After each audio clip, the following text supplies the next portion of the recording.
Remember when you first discovered South Park? Maybe you stumbled across it late at night, drawn in by the crude animation and outrageous humor. Perhaps you were initially put off by the seemingly simple construction paper cutout style, or maybe you were immediately hooked by the show's willingness to tackle absolutely any subject without reservation.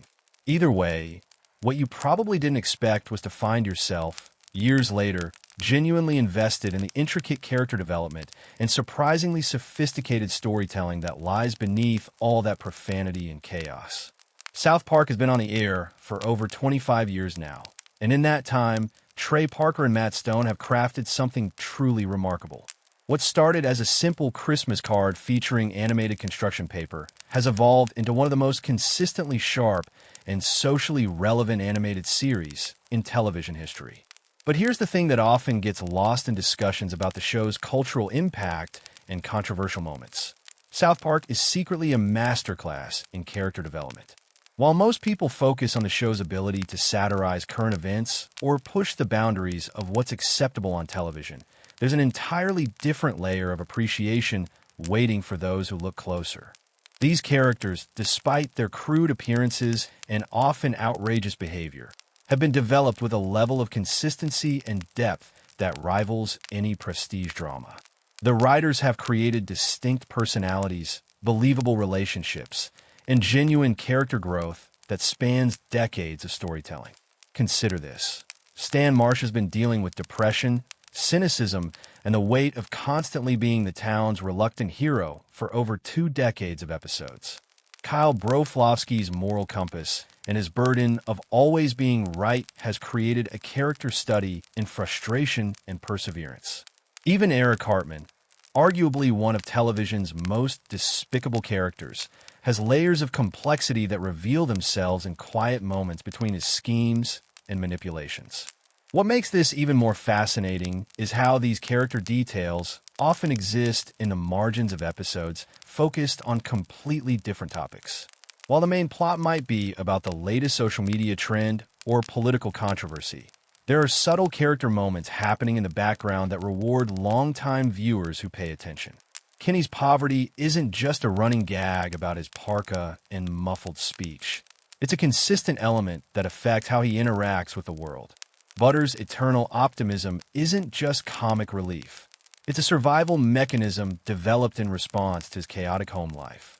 The genius of South Park's character work lies in its subtlety. These aren't characters who dramatically announce their growth or have their development highlighted with dramatic music and meaningful close-ups.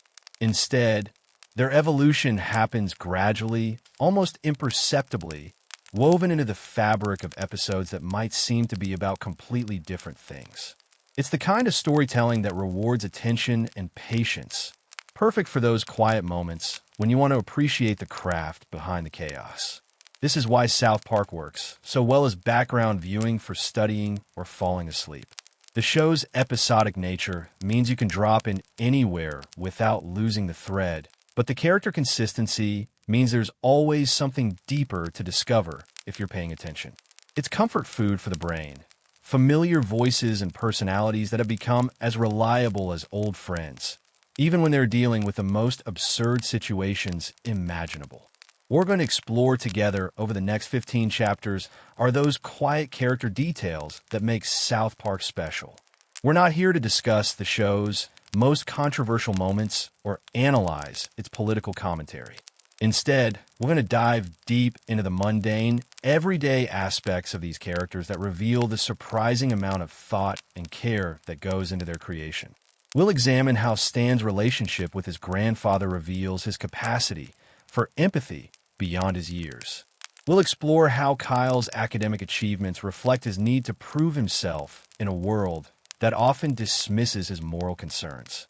We'll look at the small moments that show Kenny's wisdom despite his young age and difficult circumstances. We'll discover how Butters maintains his innocence as a form of rebellion against the chaos around him. These aren't the kinds of details that make headlines or generate controversy.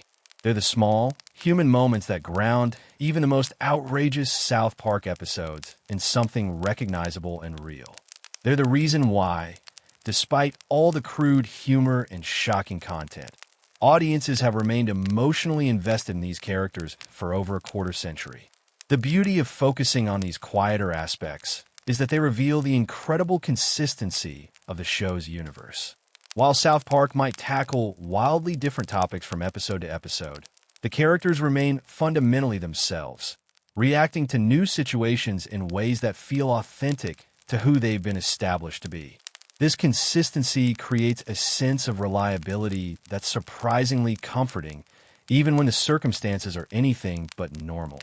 So as we embark on this journey through the deeper character work of South Park, remember that we're not here to shock or provoke. We're here to appreciate the craft, to notice the details, and to find the humanity in characters who, despite their crude appearance and often outrageous behavior, have become some of the most consistently developed personalities in animated television. Whether you're using this as background noise for studying, a gentle companion for falling asleep, or simply a new way to appreciate a show you thought you already knew completely, these character details offer a different way to experience South Park, one that celebrates the quieter achievements of its remarkable 25-year run. Stan Marsh occupies a unique position in South Park's universe as the reluctant everyman, the character who most often serves as the audience's surrogate while navigating the increasingly absurd world around him. While many viewers see Stan simply as the normal one among the four main boys, a closer examination reveals a character grappling with profound existential questions, family dysfunction, and the exhausting burden of constantly being thrust into the role of hero despite wanting nothing more than a quiet, ordinary life. One of Stan's most overlooked characteristics is his genuine musical talent, which manifests in ways that go far beyond his brief stint as the lead singer of several short-lived bands. Throughout the series, Stan demonstrates an intuitive understanding of music that extends to multiple instruments and genres. His guitar playing isn't just a plot device for episodes about boy bands or school talent shows. It's a consistent outlet for emotional expression that reveals depths to his character often missed in discussions about his more obvious traits. When Stan picks up a guitar, there's a subtle shift in his demeanor, a relaxation that suggests music serves as one of his few escapes from the constant pressure of being South Park's moral center. This musical inclination connects to a broader pattern in Stan's character: his need for authentic emotional outlets in a world that rarely allows him genuine vulnerability. His relationship with his grandfather, Marvin Marsh, provides some of the series' most quietly touching moments. While these interactions are often played for dark comedy, particularly around Grandpa Marsh's desire to die, they reveal Stan's capacity for empathy and his struggle with the concept of aging and mortality. Stan's patience with his grandfather, even when the old man is at his most difficult, demonstrates a maturity that contrasts sharply with his reactions to his father's latest obsessions. Speaking of Randy, Stan's relationship with his father represents one of the most complex parent-child dynamics in animated television. Stan's evolution from idolizing Randy to becoming increasingly exasperated with him mirrors the real-world experience of children discovering their parents' flaws.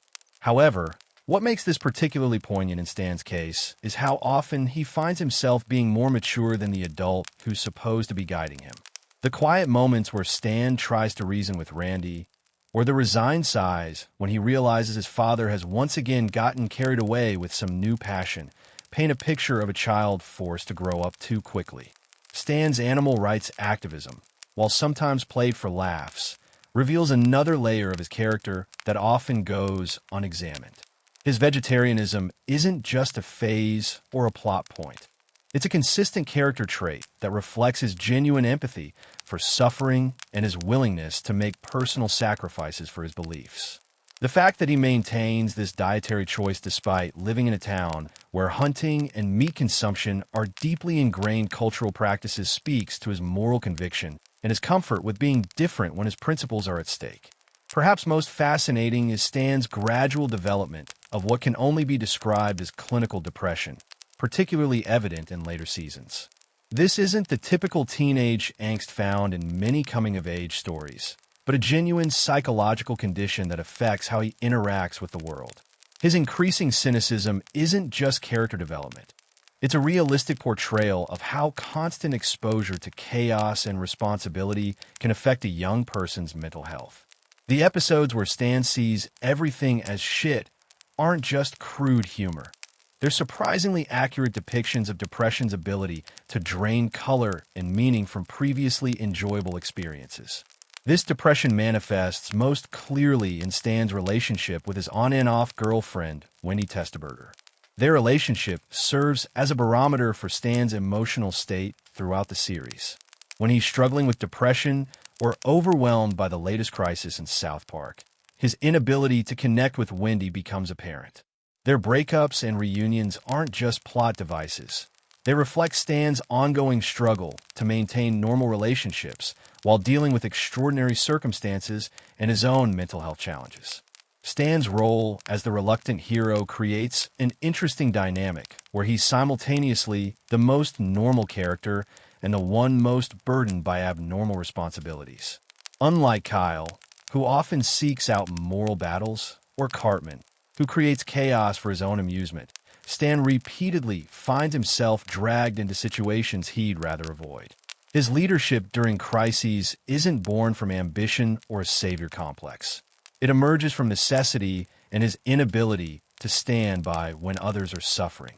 This reluctant heroism extends to his friendships as well. Stan often serves as the mediator between Kyle and Cartman, a thankless role that requires him to constantly manage his friends' conflicting personalities. His loyalty to Kenny, particularly evident in episodes dealing with Kenny's deaths and resurrections, shows a depth of caring that goes beyond simple friendship. Stan remembers Kenny's deaths even when others forget, suggesting a sensitivity to loss that weighs on him over time. The quiet moments that reveal Stan's character often occur during the resolution of episodes, when a main conflict has ended and the focus shifts to how the characters process what they've experienced. Stan's reactions during these moments, whether it's a weary acceptance of another bizarre day in South Park or a moment of genuine connection with his friends, provide insight into his psychological state and his evolving worldview.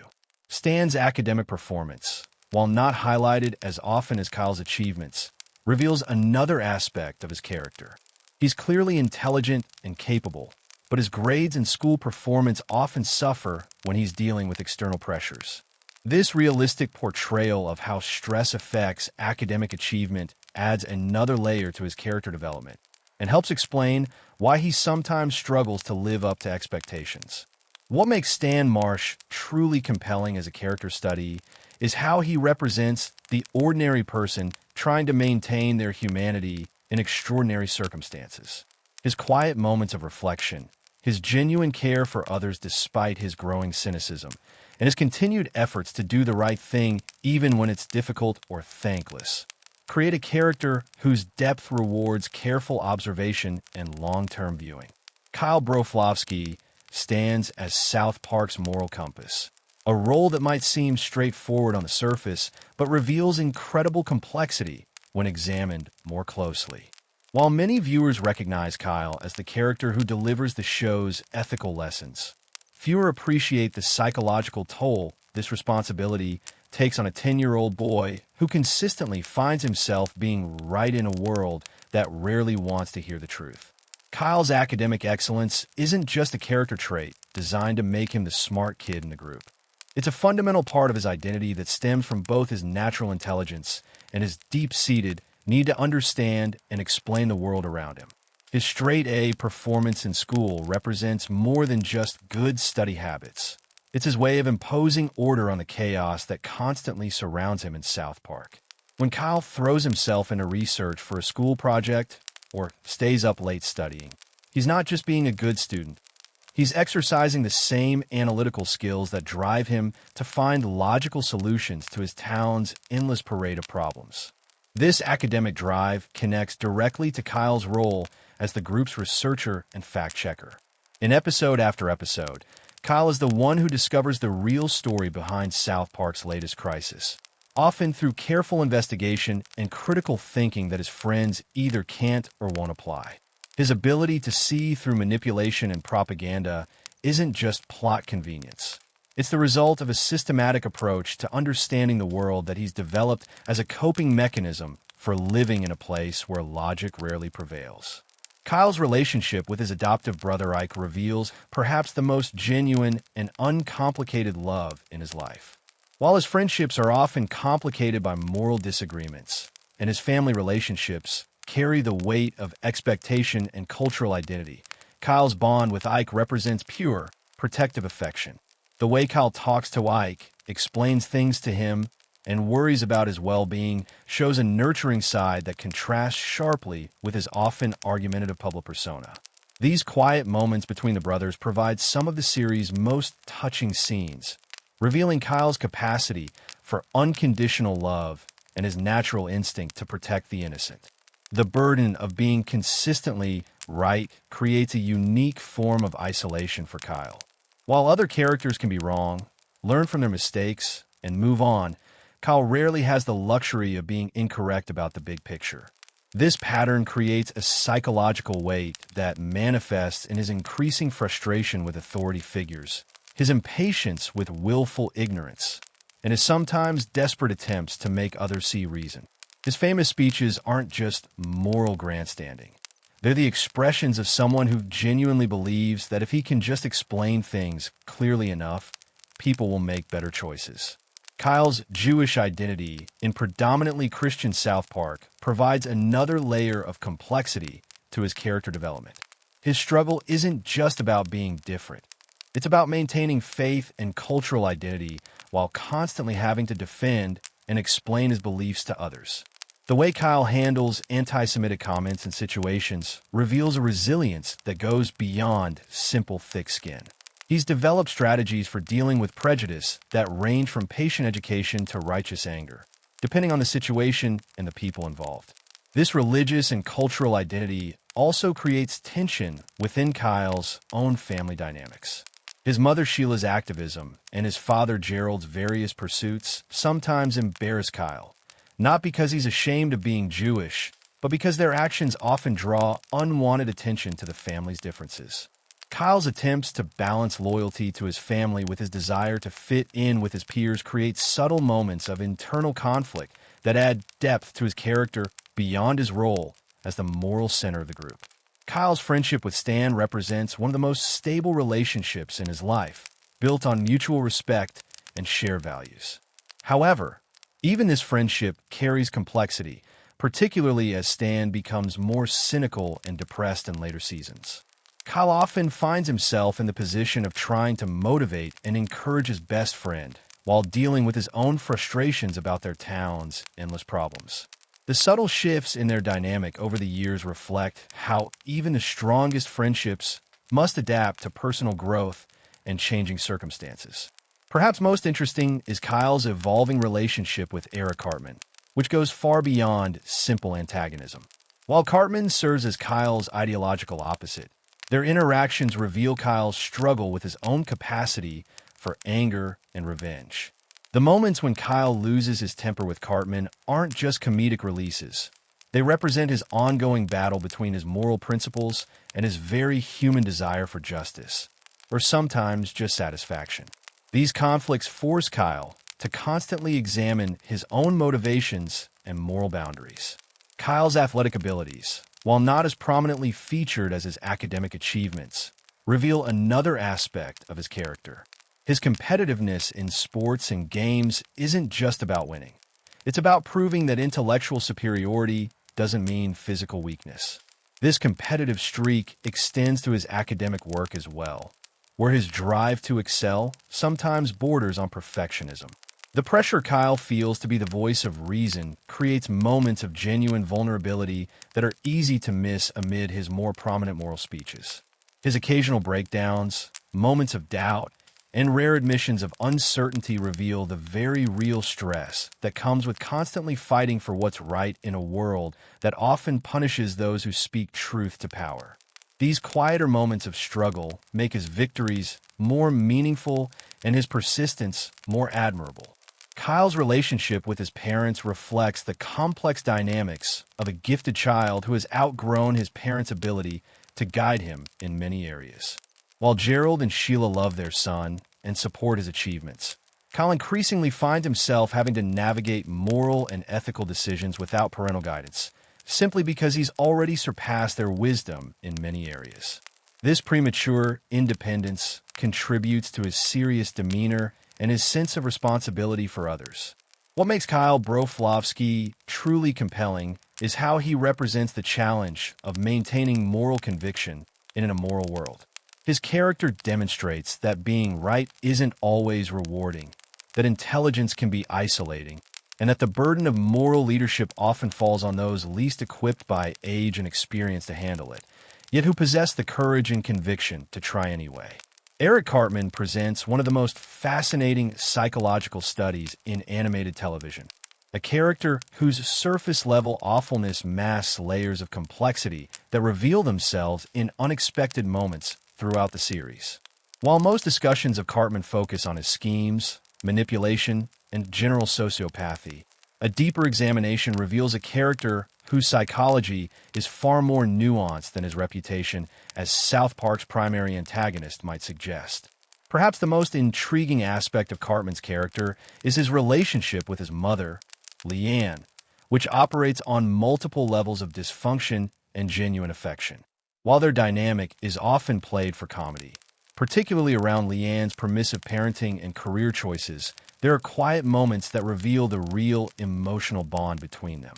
Cartman's protective instincts toward his mother, while often expressed through selfish or misguided actions, demonstrate his capacity for genuine love. When Leanne faces genuine threats or difficulties, Cartman's response isn't calculated manipulation.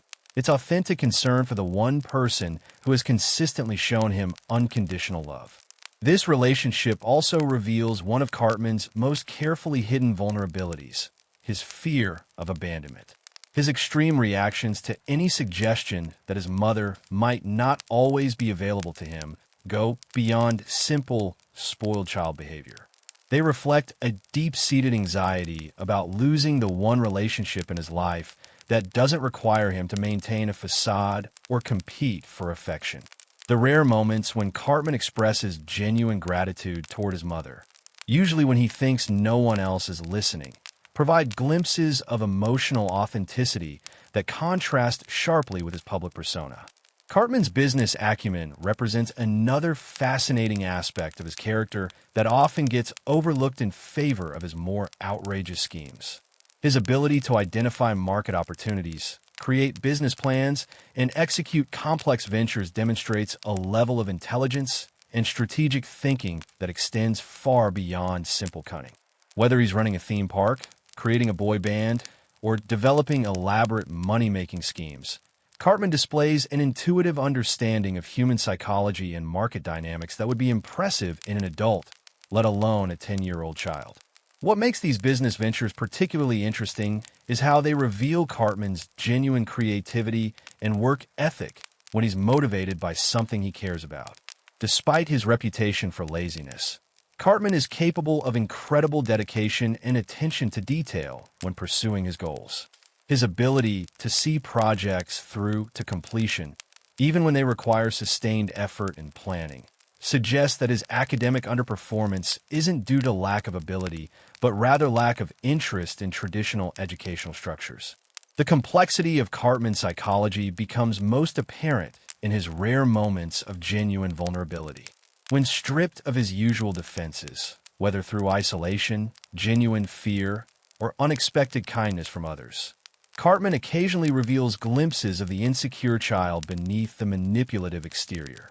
These moments are fleeting and often quickly covered by renewed bravado, but they suggest that much of his awful behavior stems from deep-seated insecurities about his place in the world and his relationships with others. Cartman's capacity for both cruelty and unexpected mercy creates one of the most puzzling aspects of his character. While he's capable of elaborate revenge schemes and casual cruelty, he's also demonstrated surprising moments of empathy and even heroism when the situation demands it. These contradictions aren't character inconsistencies. They reflect the complex psychology of someone whose moral development has been stunted by circumstance, but who retains the capacity for growth under the right conditions. His relationship with his friends reveals another layer of complexity in Cartman's character. While he often treats Stan, Kyle, and Kenny poorly, there are moments when his genuine affection for them surfaces. His devastation when Kenny dies permanently, his occasional moments of loyalty to Stan, and even his complex dynamic with Kyle all suggest that beneath the antagonism lies a real need for connection and belonging. Cartman's inability to express these feelings in healthy ways doesn't negate their existence. It makes them more poignant. Cartman's intelligence manifests in ways that extend beyond his schemes and business ventures. His ability to manipulate complex social situations, his understanding of adult psychology, and his talent for identifying and exploiting weaknesses in others all demonstrate a sophisticated mind that's been shaped by necessity rather than formal education. His strategic thinking often operates several steps ahead of other characters, suggesting a level of planning and foresight that contradicts his impulsive reputation. The rare occasions when Cartman faces genuine consequences for his actions provide some of the most interesting character development in the series. While he often escapes punishment through manipulation or luck, the times when he's forced to confront the real impact of his behavior reveal his capacity for self-reflection and even remorse. These moments are usually brief and often quickly rationalized away, but they suggest that Cartman isn't entirely without conscience. He simply learned to suppress it as a survival mechanism. Cartman's creativity extends beyond his business ventures into genuine artistic expression. His songwriting, storytelling, and performance abilities reveal a creative mind that seeks outlets for expression. While these talents are often used in service of his schemes, they also represent one of the few areas where Cartman can channel his energy into something genuinely productive. His pride in his creative work, when it's authentic rather than calculated, shows a side of his personality that seeks recognition for positive achievements rather than notoriety. Perhaps most fascinating is Cartman's occasional role as an unlikely voice of truth. While his motivations are usually selfish, his outsider status and willingness to say things others won't sometimes positions him to reveal uncomfortable truths about South Park's other residents. His lack of social filters, while often problematic, occasionally cuts through pretense and hypocrisy in ways that more socially aware characters cannot. The tragedy of Eric Cartman lies not in his actions, but in the glimpses of what he might have become under different circumstances. His intelligence, creativity, and capacity for loyalty, when freed from the defensive mechanisms and destructive patterns he's developed, suggest a child with tremendous potential for both good and evil. Understanding Cartman requires recognizing that his worst behaviors often stem from his best instincts being twisted by circumstance, fear, and a desperate need for control in a world that has given him very little power over his own life. Kenny McCormick exists in a unique space within South Park's universe, serving as both the group's most tragic figure and its most resilient spirit. While casual viewers might know Kenny primarily for his muffled speech and frequent deaths, a deeper examination reveals a character whose understanding of mortality, poverty, and sacrifice gives him a wisdom that far exceeds his years and circumstances. The McCormick family's poverty isn't just a running gag or plot device. It's a fundamental aspect of Kenny's worldview that shapes every aspect of his character development. His intimate familiarity with hunger, utility shutoffs, and financial stress creates a perspective on life that his friends simply cannot comprehend. When Kenny approaches problems, he does so with the practical mindset of someone who has learned to make the best of limited resources. His ability to find joy and humor in dire circumstances reflects a resilience that comes from necessity rather than choice.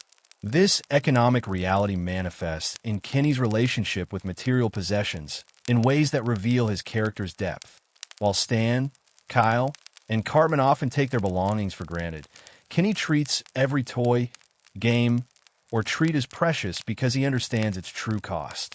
His careful handling of borrowed items and his genuine gratitude for small kindnesses demonstrate a level of appreciation that poverty has taught him. These moments of quiet reverence for simple pleasures provide some of the series' most touching character beats. Kinney's deaths and resurrections create a unique psychological burden that the show explores with surprising sophistication. Unlike his friends, who rarely remember his deaths, Kinney retains the memory of each traumatic end to his life. This creates a form of existential knowledge that fundamentally separates him from others his age. He's experienced pain, fear, and the transition from life to death dozens of times, giving him an understanding of mortality that influences his approach to risk, relationships, and daily life. This intimate relationship with death manifests in Kinney's surprising fearlessness in dangerous situations. While this might seem contradictory, surely someone who dies frequently would be more cautious. Kinney's behavior makes psychological sense. Having experienced death so many times, he's lost the primal fear that keeps others safe. His willingness to sacrifice himself for others isn't just heroic. It's the logical response of someone for whom death has become routine rather than final. Kinney's alter ego as Mysterion represents more than just a superhero fantasy. It's his way of channeling his unique experiences with death into something meaningful. As Mysterion, Kinney can use his knowledge of mortality and his inability to stay dead as tools for protecting others. The psychological complexity of a child who becomes a vigilante specifically because he cannot permanently die adds layers to his character that extend far beyond simple crime-fighting adventures. The development of Kinney's relationship with his younger sister, Karen, reveals perhaps his most admirable quality: his protective instincts toward the innocent. Despite his own difficult circumstances, Kinney consistently prioritizes Karen's well-being over his own comfort. His efforts to shield her from their family's dysfunction and poverty demonstrate a maturity and selflessness that contrasts sharply with the self-centered behavior typical of children his age. These moments showcase Kinney's capacity for love and sacrifice that extends beyond his famous deaths. Kinney's artistic talents, particularly his skill with musical instruments, provide another window into his character's complexity. His ability to play multiple instruments and his natural musical ability suggest a creative mind that finds expression despite limited resources. Music serves as one of Kinney's few escapes from the harsh realities of his daily life, and his genuine talent in this area reveals depths to his personality that his muffled speech often conceals. The rare occasions when Kinney's speech is clearly audible provide crucial insights into his character development. These moments reveal not only his intelligence and wit, but also his surprisingly mature perspective on the situations around him.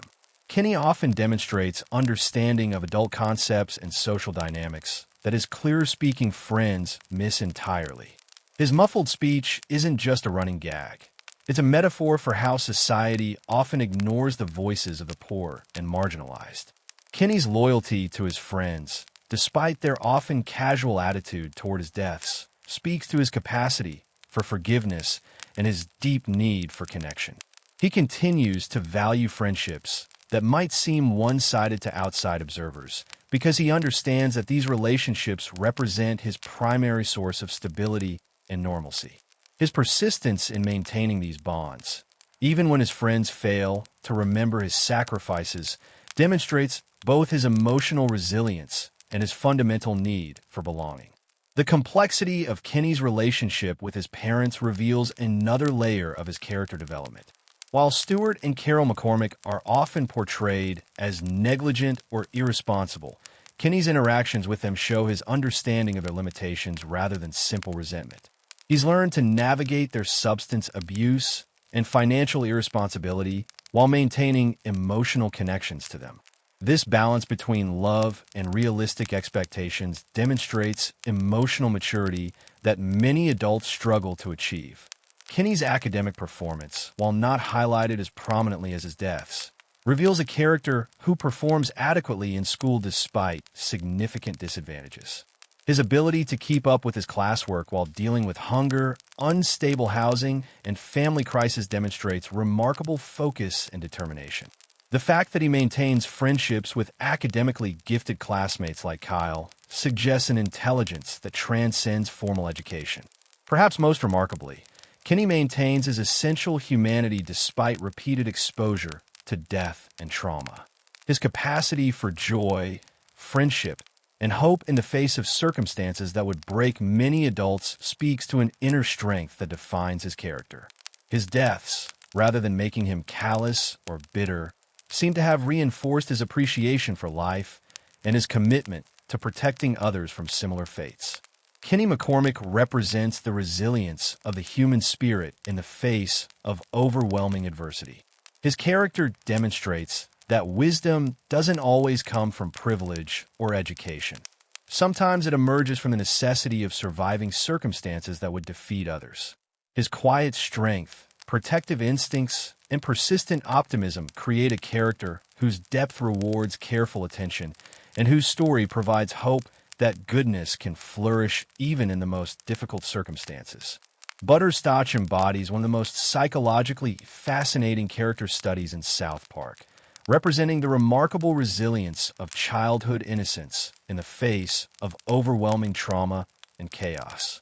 While many viewers see Butters simply as the naive, sweet kid who gets taken advantage of, a deeper examination reveals a character whose optimism isn't accidental.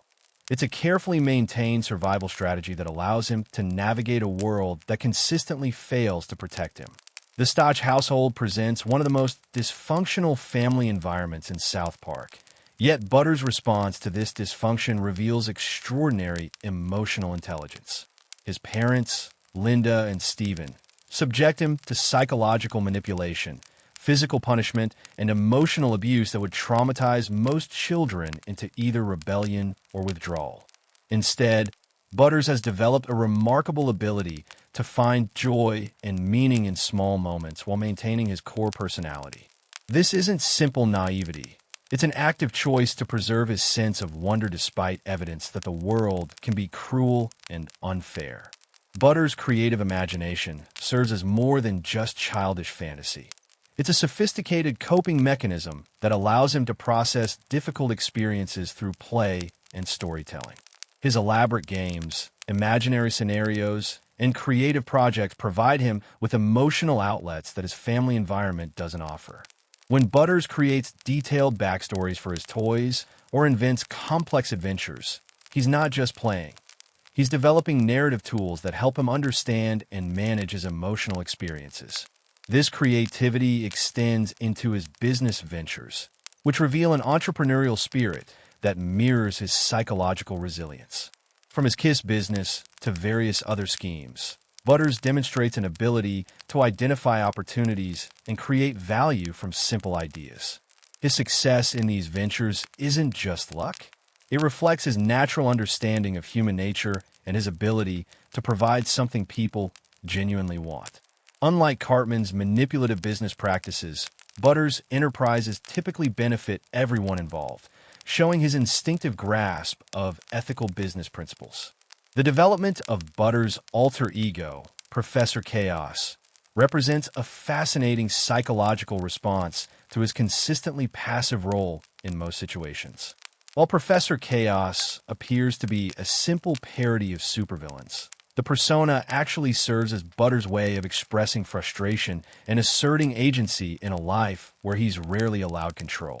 The fact that his evil schemes are usually harmless or even beneficial reveals that even when Butters tries to be bad, his fundamental good nature prevents him from causing real harm. Butters' relationship with authority figures reveals his complex understanding of power dynamics and social hierarchies. While he typically follows rules and respects adults, his compliance isn't born from fear or blind obedience. It reflects his strategic understanding that cooperation often leads to better outcomes than confrontation. His ability to maintain this diplomatic approach, even when authority figures are clearly wrong, demonstrates emotional maturity that surpasses many adults in the series. The way Butters processes traumatic experiences provides insight into his remarkable psychological resilience. Rather than becoming cynical or withdrawn after negative experiences, he typically finds ways to extract positive lessons or meaning from difficult situations. This isn't denial or suppression. It's an active reframing process that allows him to maintain his optimistic worldview while still acknowledging reality. His ability to bounce back from setbacks demonstrates a form of emotional intelligence that serves him well throughout the series. Butter's friendships reveal another layer of his character complexity. Despite being frequently excluded or mistreated by his peers, he maintains genuine affection for them and continues to offer friendship even when it's not reciprocated. His loyalty isn't based on receiving equal treatment. It stems from his understanding that relationships have value beyond simple reciprocity. This mature approach to friendship often makes him the most emotionally available member of any group he joins. His academic performance, while not often highlighted, reveals a character who excels when given proper support and encouragement. Butter's intelligence manifests differently than Kyle's analytical approach or Cartman's strategic thinking. He demonstrates strong emotional intelligence, creative problem-solving abilities, and an intuitive understanding of social dynamics. His success in various school projects and activities shows that his sweet demeanor doesn't indicate lack of capability. The evolution of Butter's relationship with his parents over the series demonstrates his growing awareness of their dysfunction while maintaining his fundamental love for them. As he matures, Butters begins to recognize that his parents' behavior isn't normal or healthy, yet he continues to seek their approval and affection. This balance between growing awareness and persistent hope reflects the complex psychology of children dealing with parental dysfunction. Butter's romantic relationships, particularly his crushes and brief girlfriends, reveal his capacity for genuine emotional connection despite his inexperience. His approach to romance reflects his general life philosophy. He offers sincere affection and treats others with kindness while maintaining realistic expectations about outcomes. Even when relationships don't work out, he rarely becomes bitter or cynical about love itself. Perhaps most remarkably, Butters maintains his moral compass despite constant exposure to corruption and manipulation. His instinctive understanding of right and wrong doesn't waver, even when following his moral instincts leads to punishment or ridicule. This consistency suggests that his goodness isn't programmed behavior, but rather a conscious choice he makes repeatedly, even when it would be easier to adopt the cynical attitudes of those around him. Butter's role as the group's innocent often masks his function as their moral center. While Kyle typically serves as the voice of reason and Stan as the reluctant leader, Butters often embodies the conscience of whatever group he's part of. His genuine reactions to moral situations force other characters to confront their own ethical choices, making him an unwitting catalyst for character development in others. The psychological complexity of maintaining optimism in the face of constant adversity makes Butters one of South Park's most admirable characters. His ability to find joy in simple pleasures, maintain hope despite setbacks, and continue offering kindness to those who don't deserve it represents a form of strength that's often undervalued in discussions of character development. Butters' stodge demonstrates that innocence preserved isn't weakness. It's one of the most challenging and admirable forms of courage. Randy Marsh represents one of television's most fascinating studies in arrested development. A character whose journey from background geology enthusiast to central figure perfectly illustrates the show's evolution while providing a mirror for modern adult behavior that's both hilarious and deeply unsettling. What makes Randy particularly compelling as a character study is how his childlike enthusiasm and complete lack of impulse control reveal the thin veneer of maturity that separates adults from children in South Park's universe. Randy's geological background provides the foundation for understanding his character's approach to life. As a geologist, he's trained in scientific observation, analysis, and long-term thinking about natural processes. However, his application of these skills to daily life reveals the disconnect between professional competence and personal wisdom that defines much of his character.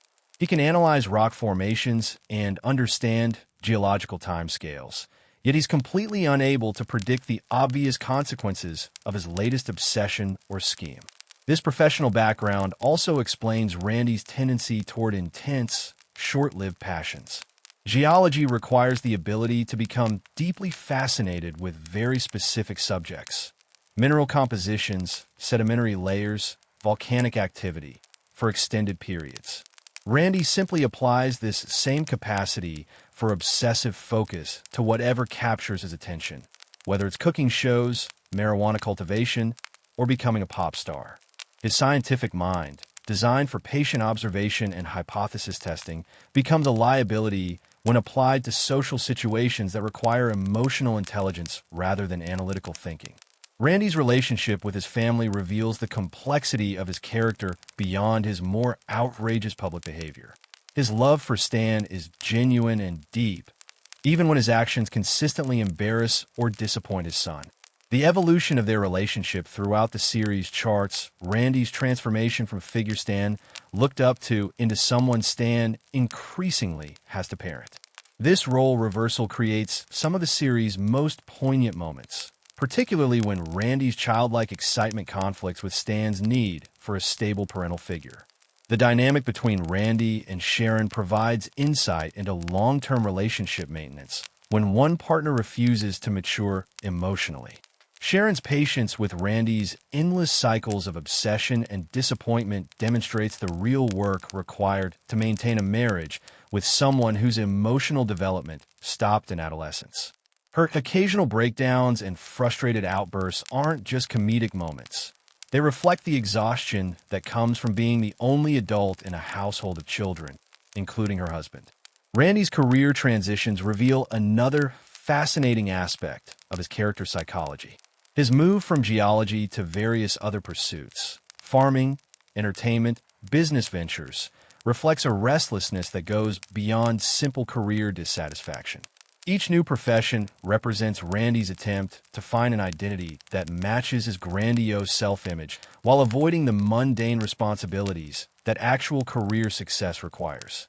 His pattern of initial enthusiasm, followed by boredom and abandonment, mirrors the behavior of someone seeking constant stimulation rather than sustainable satisfaction.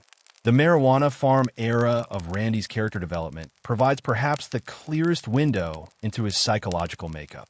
His approach to cannabis cultivation combines his scientific background with his tendency toward obsession, creating a perfect storm of expertise and compulsion. However, his inability to maintain perspective about the business, treating it sometimes as a serious agricultural venture and other times as an excuse for personal indulgence, reveals his fundamental inability to maintain consistent priorities or long-term planning. Randy's musical aspirations, particularly his time as Lord, demonstrate his complex relationship with creativity and recognition. His genuine talent for music creation conflicts with his desperate need for attention and validation, creating art that's simultaneously authentic and calculated. His ability to channel real emotions into his music while maintaining elaborate deceptions about his identity reflects the compartmentalized thinking that allows him to be both deeply creative and completely irresponsible. Perhaps most telling is Randy's relationship with authority and social conventions. His scientific background has taught him to question established knowledge and seek evidence-based answers, but he applies this skepticism selectively, often rejecting obvious truths while embracing convenient falsehoods. His ability to construct elaborate justifications for his behavior demonstrates intellectual capacity that he uses primarily to avoid accepting responsibility for his choices. Randy's interactions with other adults in South Park reveal his role as both leader and follower in group dynamics. His tendency to become the spokesperson for whatever cause or crisis has gripped the town reflects his need to be at the center of attention, even when he lacks genuine expertise or authority.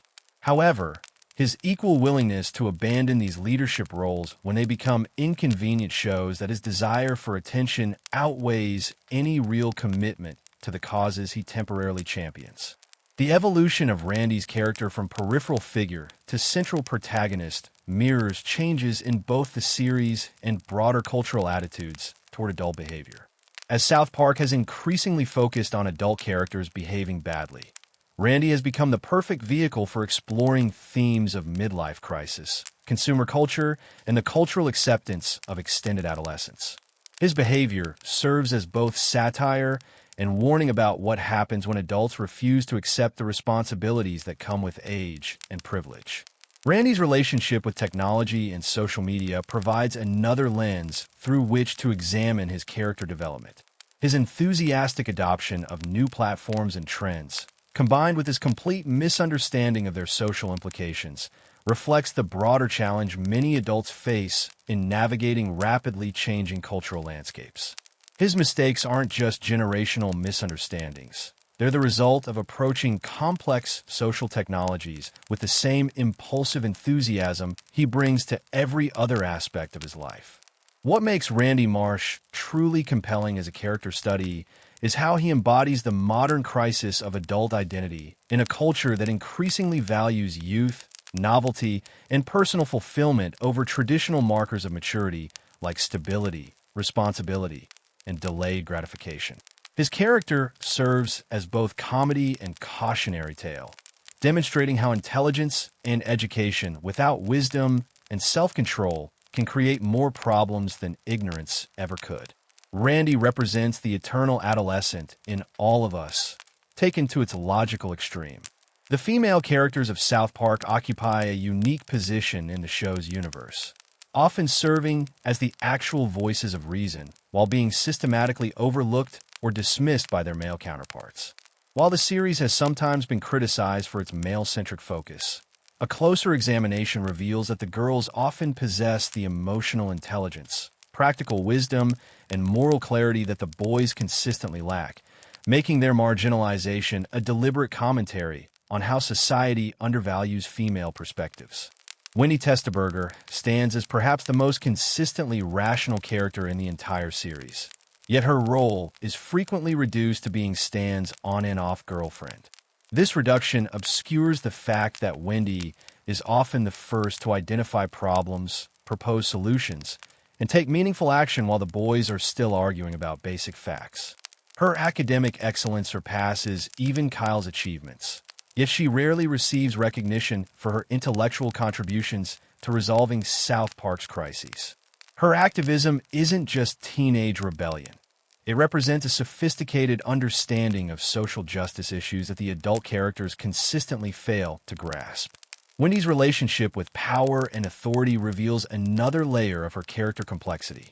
Unlike the boys, who often stumble into leadership roles through circumstance or ego, Wendy actively seeks positions where she can effect positive change.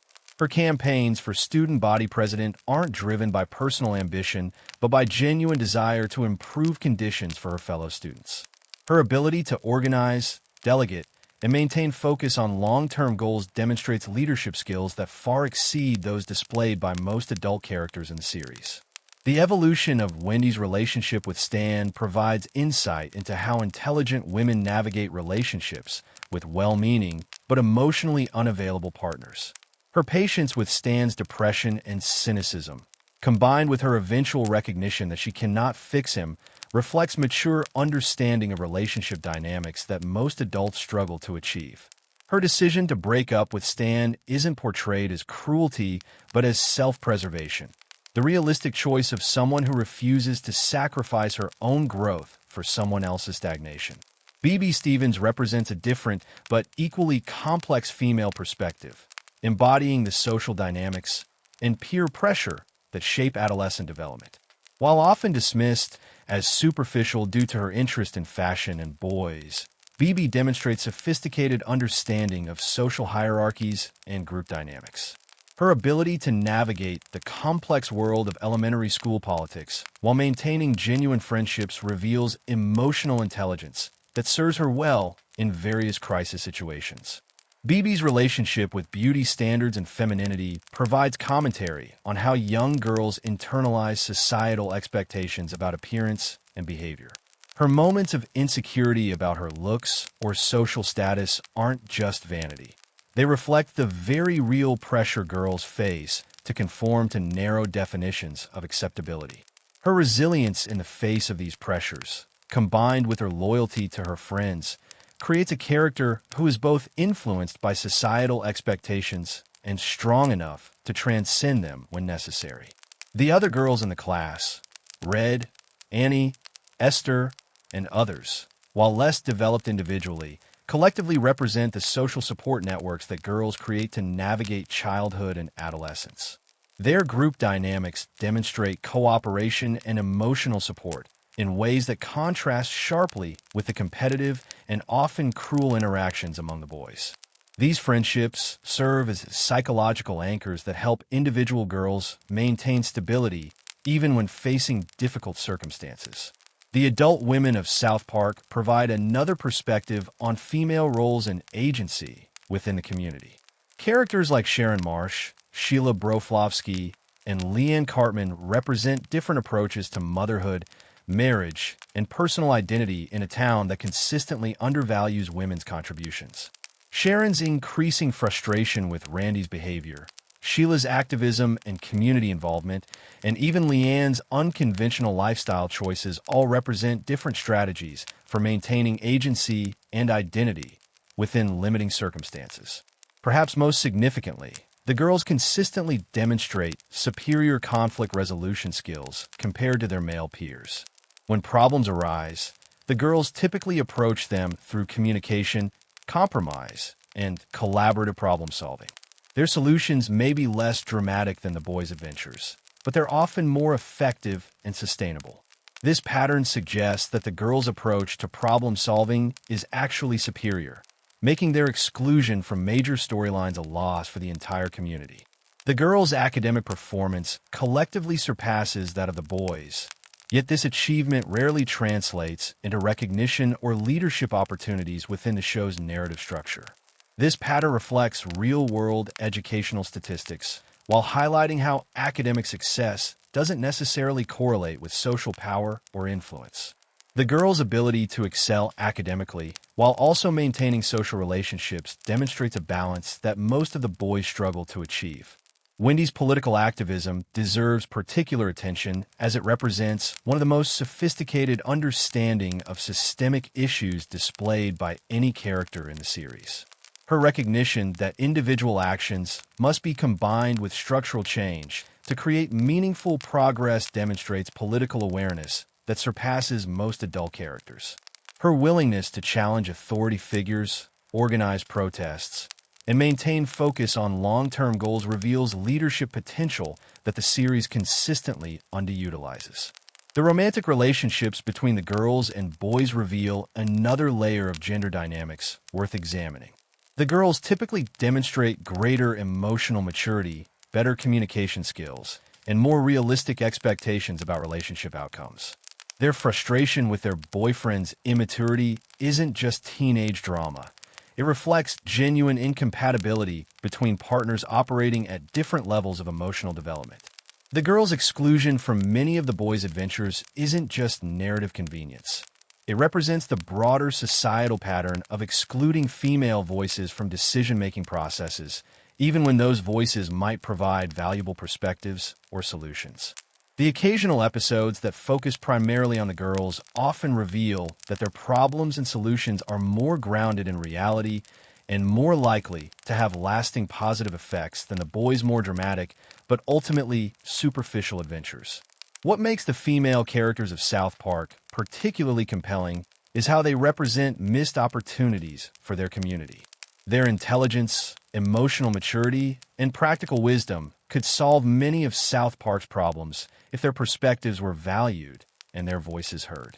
Instead, they remain largely peripheral to the main action, serving as a constant reminder of how society consistently wastes the potential of half its population through systematic exclusion and dismissal.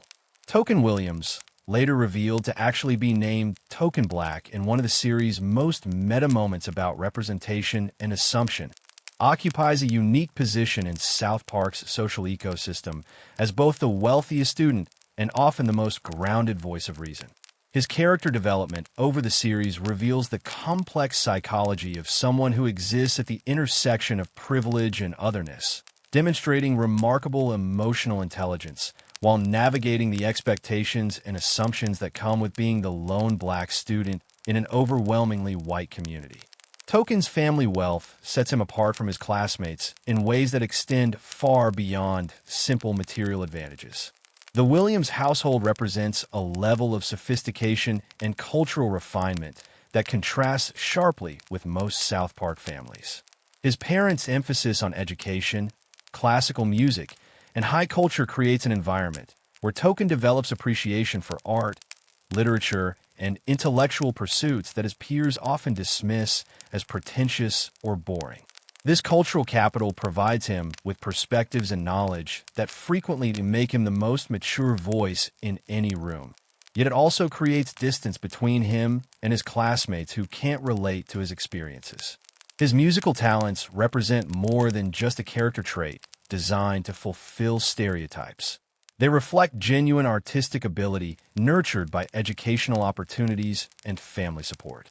Token's skill with multiple instruments, particularly bass guitar, demonstrates dedication and practice that goes beyond natural talent.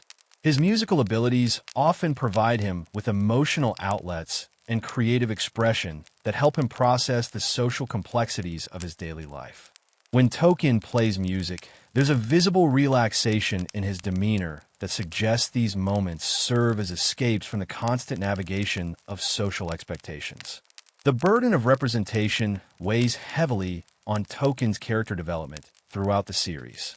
As often the only black character in various situations, he finds himself expected to speak for an entire race, provide cultural education to his white peers, and serve as the arbiter of what is or isn't racially offensive.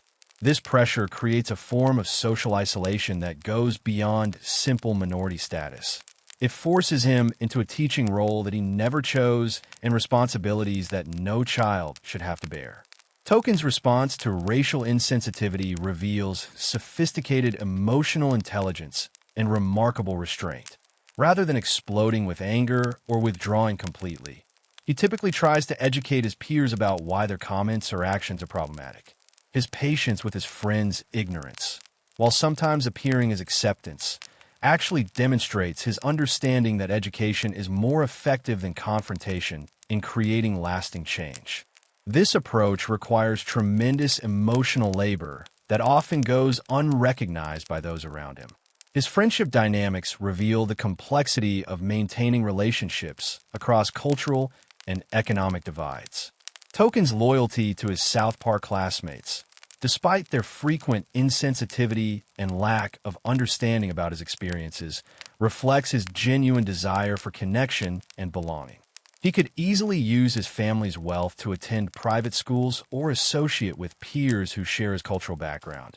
Yet he chooses to remain invested in his community relationships, suggesting both optimism about human nature and commitment to bridging differences through personal connection.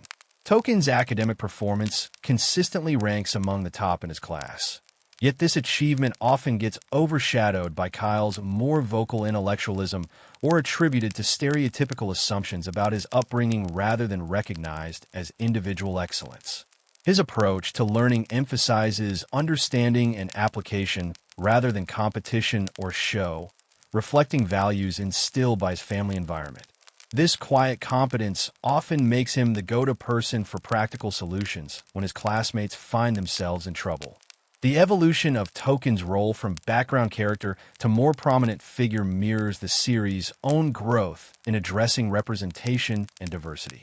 Early appearances often reduced him to token status, literally and figuratively, but later development reveals depth and complexity that transcends simple demographic representation.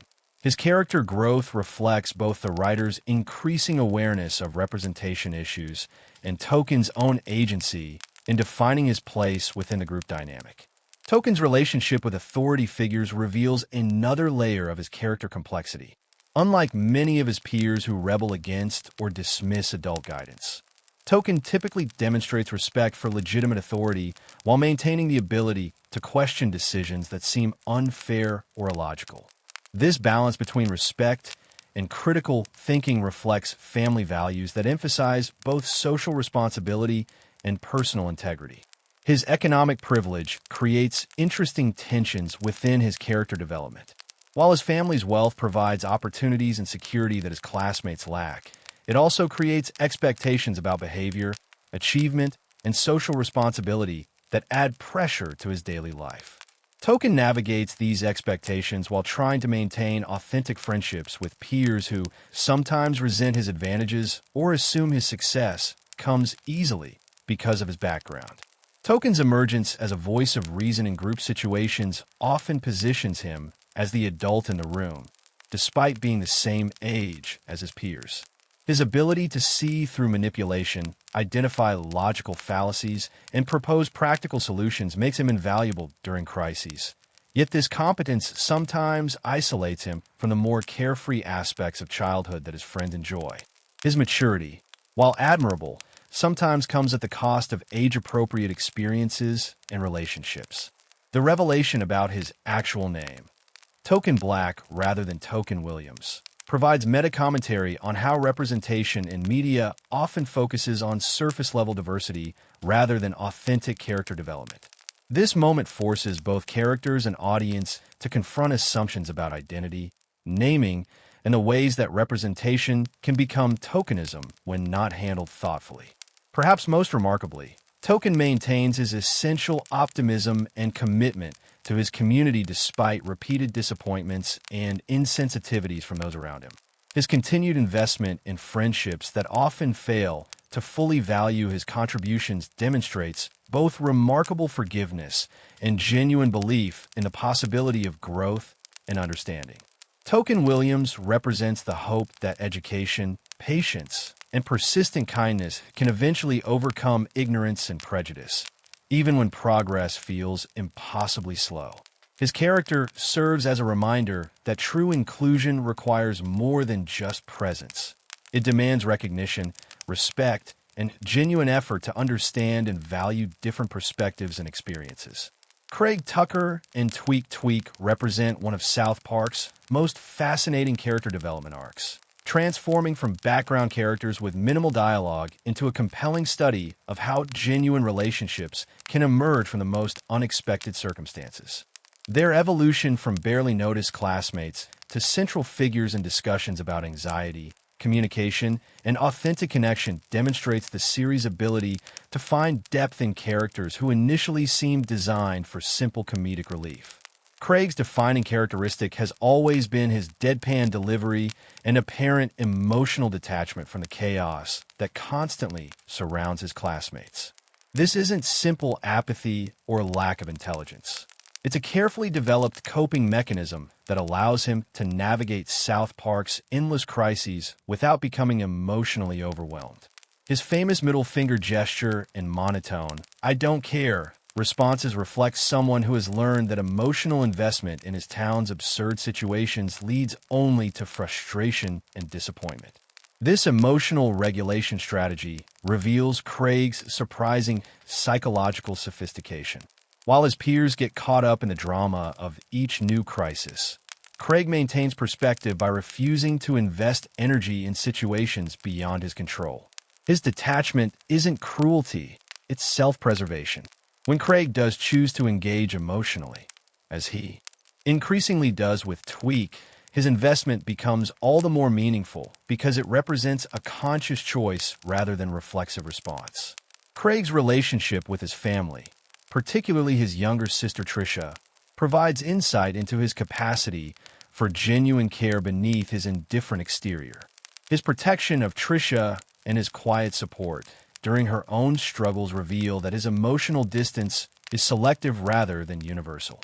He's capable of deep affection and loyalty, but he's learned to reserve these emotions for people and situations that truly matter to him rather than dispersing them indiscriminately. Tweak's anxiety represents one of the most authentic portrayals of childhood anxiety disorders in animated television. His constant jitteriness, paranoid thoughts, and overwhelming worry aren't played purely for laughs. They reflect genuine psychological distress that affects every aspect of his daily life. His relationship with coffee, while often treated comedically, actually represents a very real cycle where anxiety sufferers sometimes use stimulants to feel more in control, only to have these substances exacerbate their underlying condition. The source of Tweak's anxiety extends beyond simple caffeine addiction to encompass a worldview shaped by constant anticipation of disaster.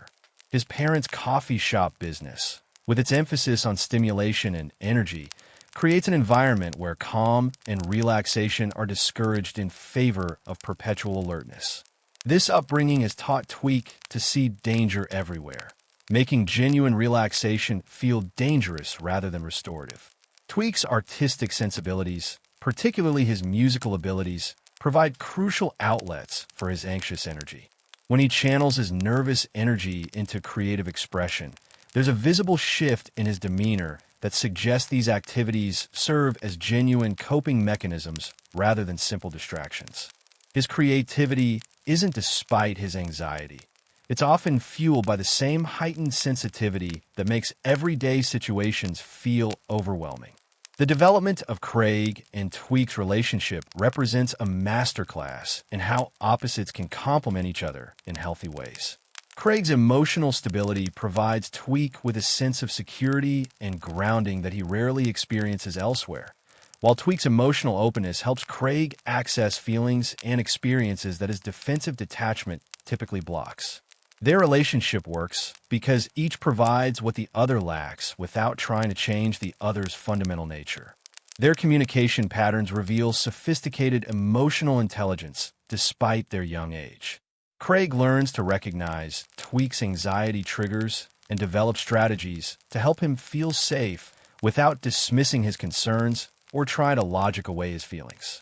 Tweak, in turn, learns to appreciate Craig's calm presence without interpreting his lack of emotional reactivity as lack of caring. Their ability to navigate these different emotional styles demonstrates relationship skills that many adults never develop. The way their classmates and community respond to their relationship provides commentary on how society handles both same-sex relationships and neurodivergent behavior. The initial yaoi obsession from their female classmates treats their connection as entertainment rather than recognizing it as a genuine relationship, deserving respect and privacy. This response reflects how marginalized relationships often become fetishized or commodified rather than simply accepted as normal human connections. Craig's evolution from background character to someone capable of emotional vulnerability specifically for Tweak's benefit demonstrates character growth that feels earned rather than forced. His willingness to engage in activities he doesn't personally enjoy, express emotions he typically suppresses, and prioritize Tweak's needs alongside his own reflects genuine care that transcends simple romantic attraction to encompass deep friendship and partnership. Tweak's growing confidence within their relationship illustrates how supportive partnerships can help anxious individuals develop coping strategies and self-advocacy skills.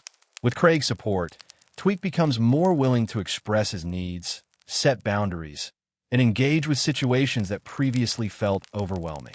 This growth doesn't eliminate his anxiety, but helps him manage it more effectively while maintaining his essential personality. Their shared experiences, from dealing with classmates' assumptions to navigating their own feelings about their relationship, create bonds that extend beyond simple attraction to encompass shared understanding of what it means to be different in a community that doesn't always value difference. Their mutual support during difficult situations demonstrates partnership skills that serve them well beyond romantic contexts. The authenticity of their connection contrasts sharply with the more dramatic relationships portrayed elsewhere in the series. Their love story unfolds through small moments of understanding, quiet support during difficult times, and gradual recognition of their compatibility rather than through grand gestures or dramatic declarations. This realistic portrayal of relationship development provides a model for healthy partnership that's often missing from media representations of both adolescent relationships and LGBTQ+ connections. Craig Tucker and Tweak represent the possibility that genuine understanding and support can emerge between people whose differences initially seem incompatible. Their relationship demonstrates that authentic connection requires not changing for someone else, but rather finding someone who appreciates and supports who you already are while inspiring you to grow in positive directions. Timmy Birch and Jimmy Vollmer represent groundbreaking characters in animated television, demonstrating how disability representation can be handled with both respect and humor, while avoiding the patronizing sentimentality that often characterizes disabled characters in media. Their presence in South Park's universe normalizes disability while showcasing the full humanity of people whose abilities differ from societal norms, creating characters whose disabilities are acknowledged without becoming their sole defining characteristics. Timmy's limited vocabulary, consisting primarily of his own name and a few other words, initially appears to be a simple comedic device. However, the series consistently demonstrates that his communication limitations don't reflect intellectual limitations. His ability to understand complex situations, form meaningful relationships, and express sophisticated emotions through his limited verbal repertoire reveals the inadequacy of language-based assessments of intelligence and capability. Timmy's interactions show that communication exists on multiple levels beyond verbal expression. The wheelchair that Timmy uses becomes an extension of his personality rather than a limitation of his mobility. His skill in maneuvering his wheelchair, using it as a tool for various activities, and even incorporating it into performances demonstrates adaptation and creativity that transforms potential barriers into opportunities for expression. His relationship with his wheelchair reflects broader themes about how people adapt their environment and tools to match their needs rather than accepting limitations imposed by others' assumptions. Jimmy's speech impediment and use of crutches present different challenges and opportunities compared to Timmy's situation. His verbal communication, while affected by his stutter, allows him to express complex thoughts and emotions that reveal his intelligence, humor, and ambition. Jimmy's comedy career represents more than just a plot device. It demonstrates how people can transform characteristics that others might see as limitations into sources of strength and even professional advantage. The friendship between Timmy and Jimmy illustrates the diversity within disabled communities and challenges assumptions about shared experiences based on disability status. While both characters use mobility aids and face accessibility challenges, their personalities, interests, and approaches to life differ significantly. Their relationship is built on genuine compatibility and shared interests rather than simply being grouped together because of their disabilities. Jimmy's academic achievements and intellectual pursuits reveal the complexity of his character beyond his physical differences. His writing abilities, political awareness, and analytical thinking demonstrate that physical disabilities don't correlate with intellectual limitations. His success in various academic and creative endeavors challenges stereotypes, while showing that achievement should be measured by actual accomplishment rather than assumptions based on physical appearance or communication style. Timmy's family dynamics provide insight into how disability affects entire family systems rather than just individuals. His parents' matter-of-fact approach to his needs, combined with their expectations that he participate fully in family activities, creates an environment where his disability is accommodated without becoming the central focus of family life. This portrayal shows healthy family adaptation that neither ignores disability nor allows it to overshadow other aspects of family relationships.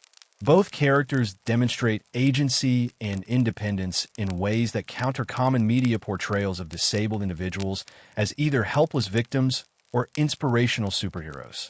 They make their own decisions, pursue their own interests, and navigate social situations based on their personalities rather than their disabilities.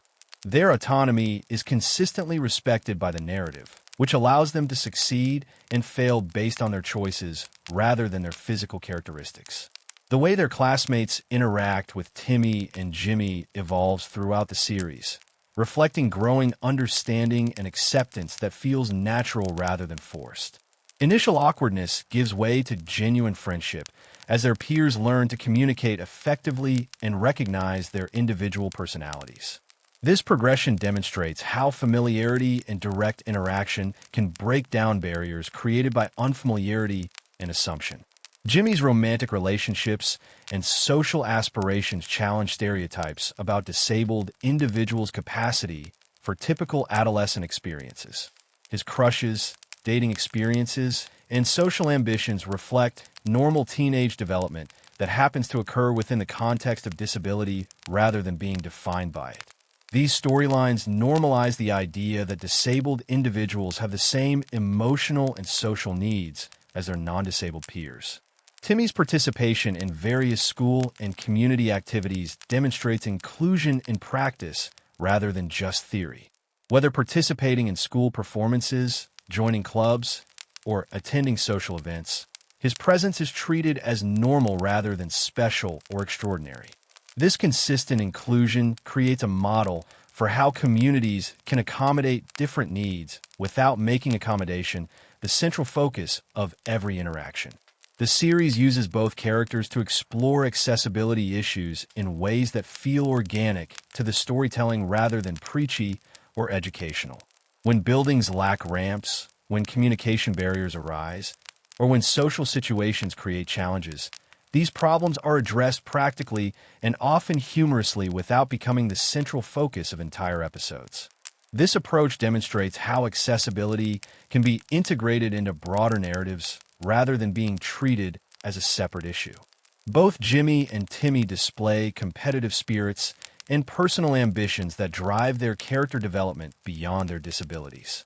Jimmy's desire for comedy success and Timmy's various interests and activities show that disabled individuals have the same range of motivations and goals as anyone else.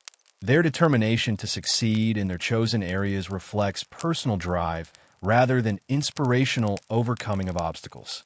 The humor involving both characters generally stems from their personalities and situations rather than mocking their disabilities directly.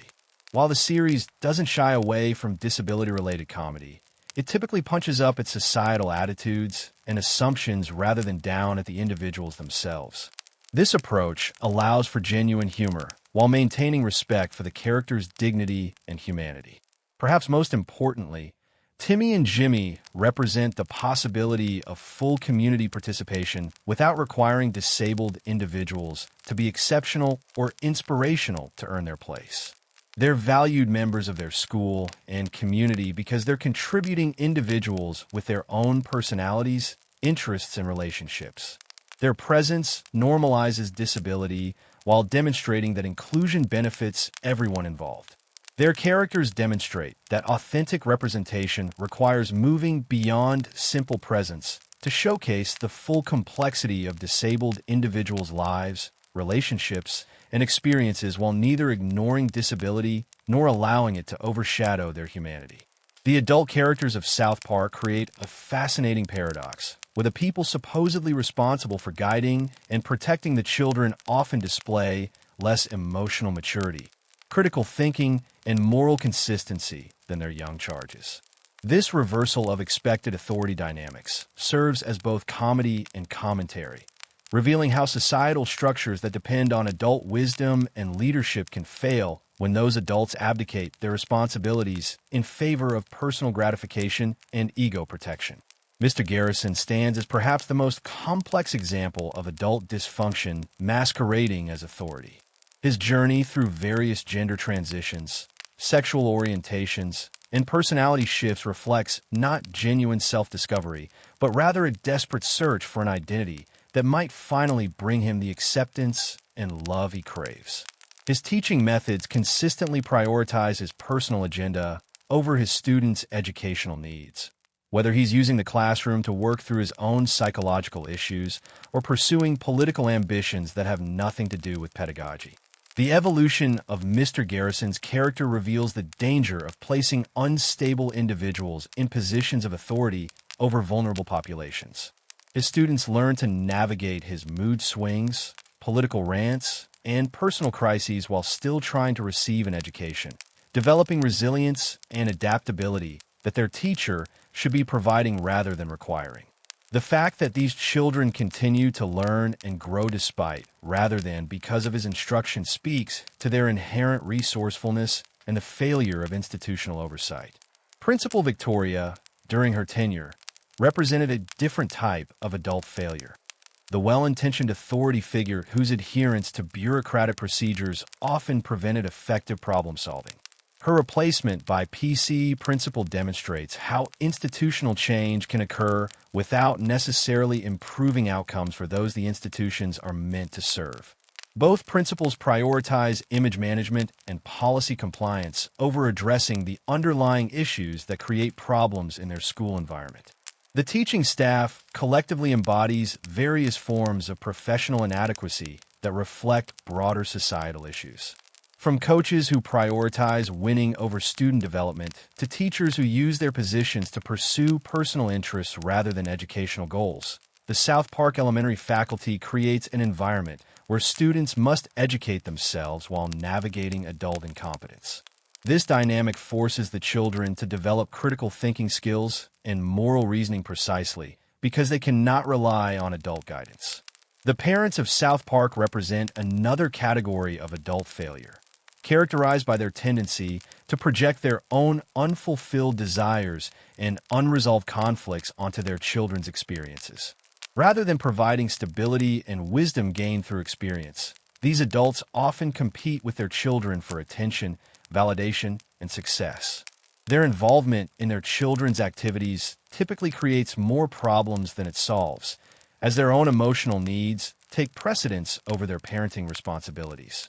The city government and local authorities demonstrate how adult institutions can become playgrounds for ego and power struggles rather than mechanisms for serving community needs.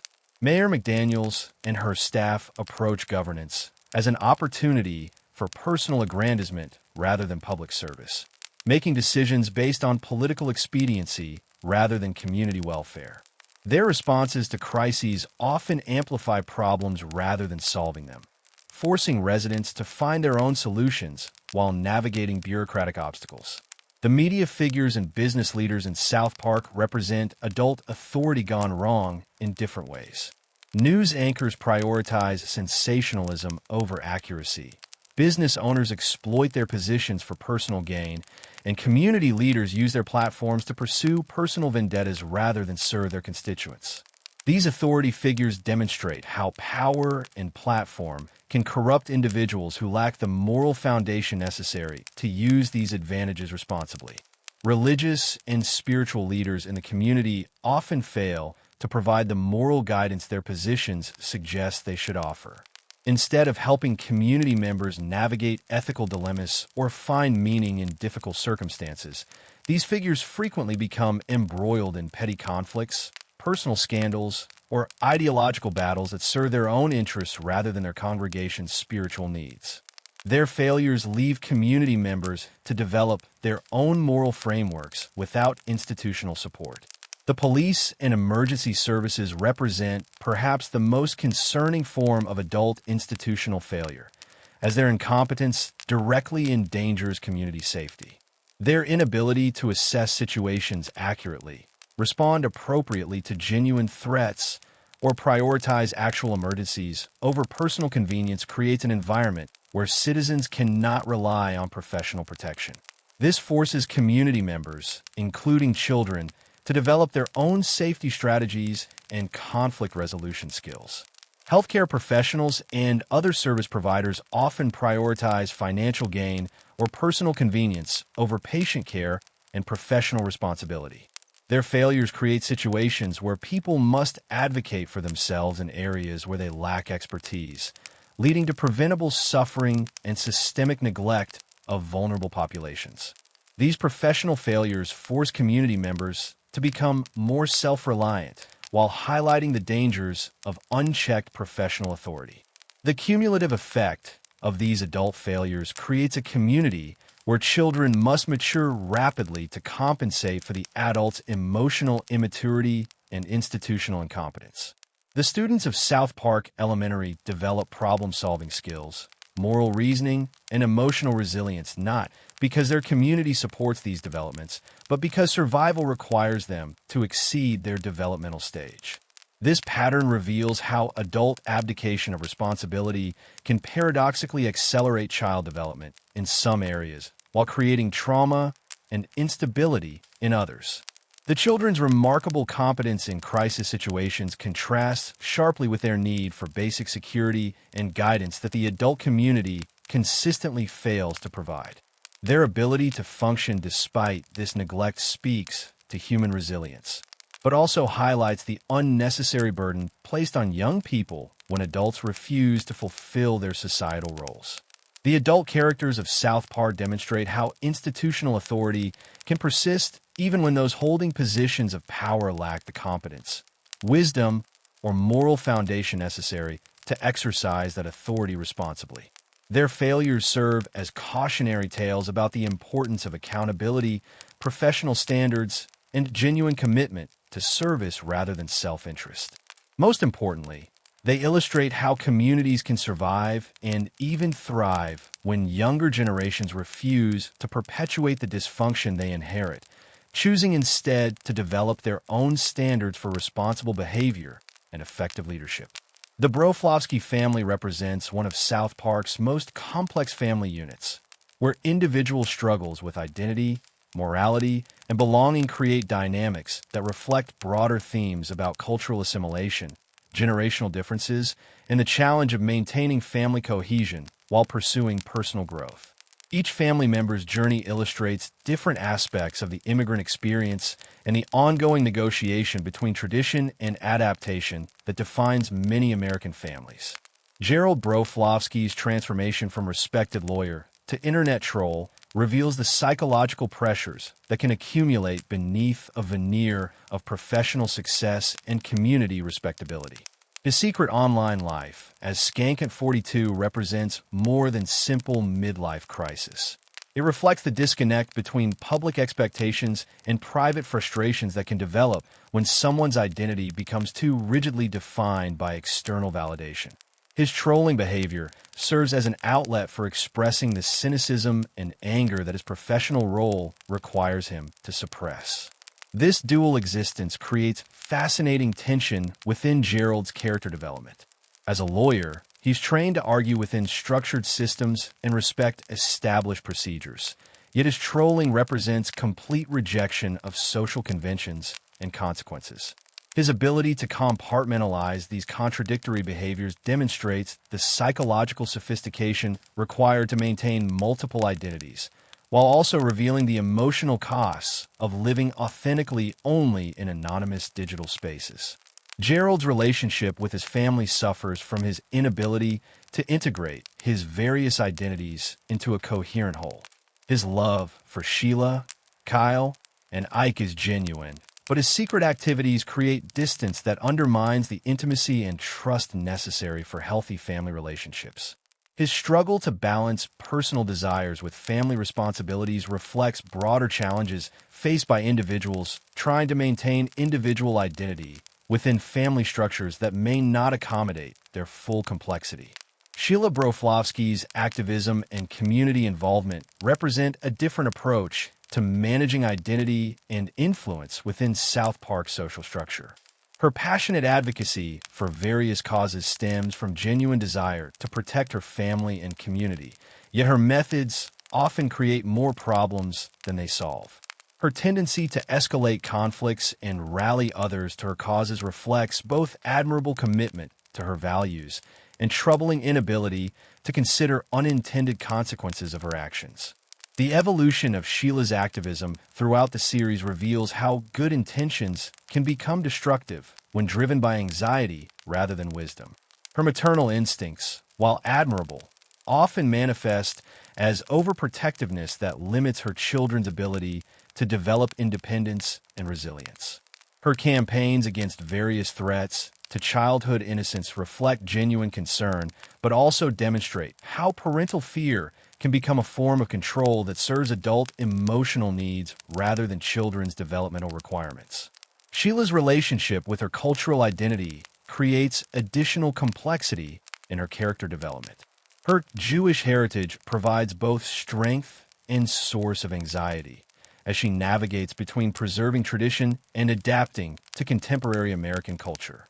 Her efforts to maintain religious and cultural practices within her family often conflict with her children's desire for assimilation, creating ongoing tension between collective identity and individual choice. Ike Broflovsky's Canadian heritage adds another layer to the family's identity negotiations, representing the experience of international adoption and cultural integration within immigrant families. His awareness of his biological origins creates questions about belonging and identity that his adoptive family struggles to address adequately. His Canadian characteristics often surface in moments of stress or conflict, suggesting that cultural identity persists even within loving adoptive environments. The relationship between Kyle and Ike demonstrates how family bonds can transcend biological connections while still acknowledging the complexity of adoptive relationships. Kyle's protective instincts toward Ike reflect genuine brotherly love, but also his understanding that Ike faces additional challenges related to his outsider status. Their interactions reveal how families can create inclusive environments while still recognizing and respecting differences in background and experience. Ike's intellectual precocity creates interesting dynamics within the family structure, as his advanced cognitive abilities sometimes surpass those of older family members. His kindergarten romance with his teacher, while played for comedy, reflects the real challenges faced by gifted children whose emotional and intellectual development proceed at different rates. His ability to understand complex adult situations while maintaining childlike emotional responses creates unique parenting challenges for Gerald and Sheila. The family's collective response to various crises reveals both their strengths and limitations as a support system. Their ability to rally around each other during external threats demonstrates genuine love and loyalty. Yet their communication patterns often prevent them from addressing internal conflicts effectively. Each family member's tendency to protect others from their personal struggles creates emotional distance that undermines their natural affection and mutual support. Gerald and Sheila's marriage represents the challenge of maintaining partnership while pursuing individual growth and dealing with personal demons. Their relationship demonstrates how couples can love each other while failing to provide the emotional support and understanding necessary for genuine intimacy. Their individual struggles with identity and purpose create parallel isolation that weakens their ability to function as effective partners and parents.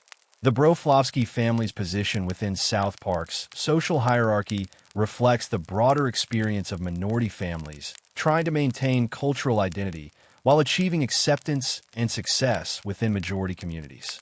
Their achievements and status provide security and influence, yet they remain aware of their outsider status and the potential for that security to be threatened by social or political changes. Kyle's role as the family's moral center creates interesting dynamics, where the youngest member often provides guidance and wisdom that his parents struggle to achieve. His ethical clarity and commitment to justice serve as anchors for family decision-making. Yet this responsibility places inappropriate burden on someone who should be receiving guidance rather than providing it. This role reversal reflects broader patterns within families experiencing stress or transition. The Broflovsky family ultimately represents the ongoing American story of families creating new traditions while honoring old ones, pursuing individual dreams while maintaining collective identity, and navigating the space between belonging and otherness that defines the immigrant experience. Their struggles and successes demonstrate both the possibilities and challenges of building authentic family relationships across cultural, generational, and individual differences while maintaining connection to larger community and historical narratives. The supporting cast of South Park Elementary creates a rich tapestry of personality types and character studies that demonstrate how even minimal screen time can establish distinct individuals with their own motivations, quirks, and surprising depths.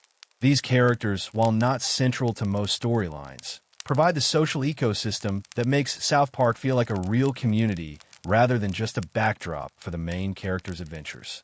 Clyde Donovan represents the everyman of the fourth grade class, someone whose ordinariness becomes extraordinary through its consistency and relatability. His emotional sensitivity, particularly his tendency to cry during stressful situations, reflects genuine emotional intelligence rather than weakness. Unlike many of his male classmates who suppress or redirect their feelings into anger or competition, Clyde allows himself to experience and express the full range of human emotions. His tears during movies, breakups, or disappointments demonstrate healthy emotional processing that serves him well in developing genuine empathy for others. Clyde's family situation, particularly his relationship with his father after his mother's death, reveals depths of character that inform his emotional availability and maturity. His experience with loss at a young age has taught him to value relationships and express affection openly, making him one of the most emotionally available characters in his peer group. His ability to maintain optimism and connection despite experiencing profound grief demonstrates resilience that goes beyond simple recovery to encompass genuine growth. Scott Mawkinson's diabetes serves as more than just a character trait. It represents the experience of managing chronic illness while navigating typical childhood social dynamics. His matter-of-fact approach to his medical needs demonstrates adaptation and self-advocacy skills that many adults struggle to develop. His integration of diabetes management into his daily routine, while sometimes creating social awkwardness, reflects the reality of living with conditions that require constant attention and planning. The way Scott handles others' reactions to his diabetes reveals character strength that often goes unrecognized. Rather than becoming defensive or withdrawn when classmates make insensitive comments or ask inappropriate questions, he typically responds with patience and education. This approach demonstrates emotional maturity and social responsibility that serves both his own integration and his peers' understanding of disability and difference. The Goth kids, Michael, Henrietta, Pete, and Ferkel, represent a subculture that often gets dismissed as mere adolescent posturing. Yet their commitment to their aesthetic and philosophical outlook reveals genuine engagement with existential questions and authentic self-expression.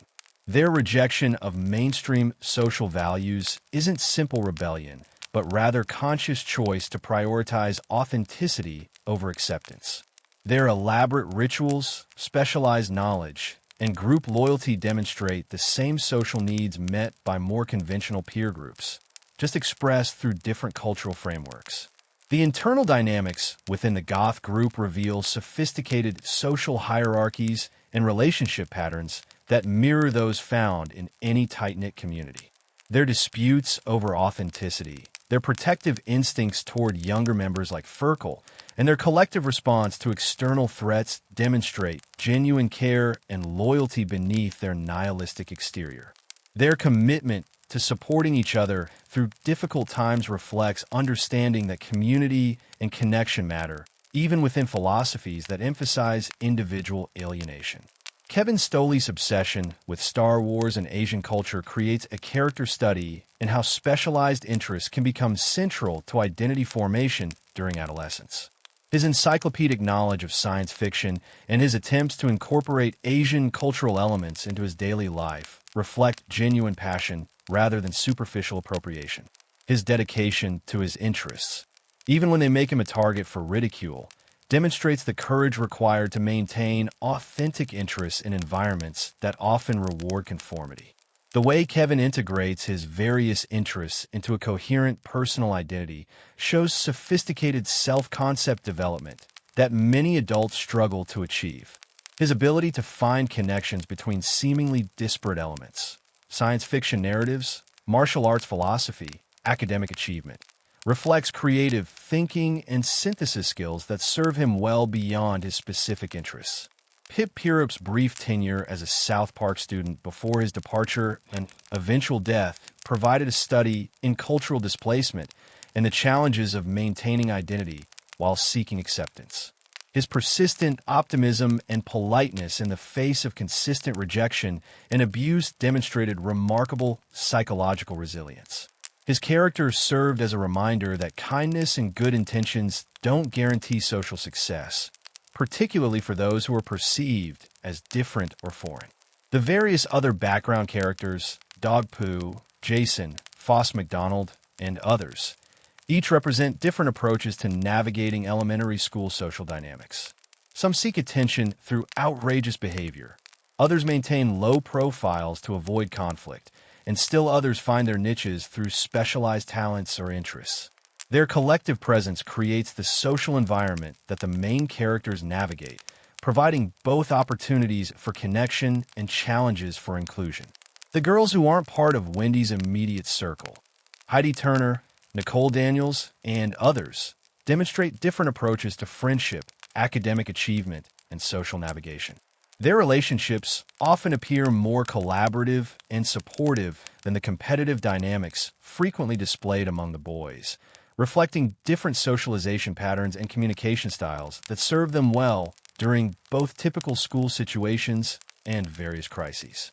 These supporting characters collectively demonstrate that every community contains multitudes of individual stories, struggles, and strengths that often go unnoticed by those focused on their own experiences. Their presence reminds viewers that background characters have their own rich inner lives, family dynamics, and personal challenges that shape their responses to the events that swirl around them.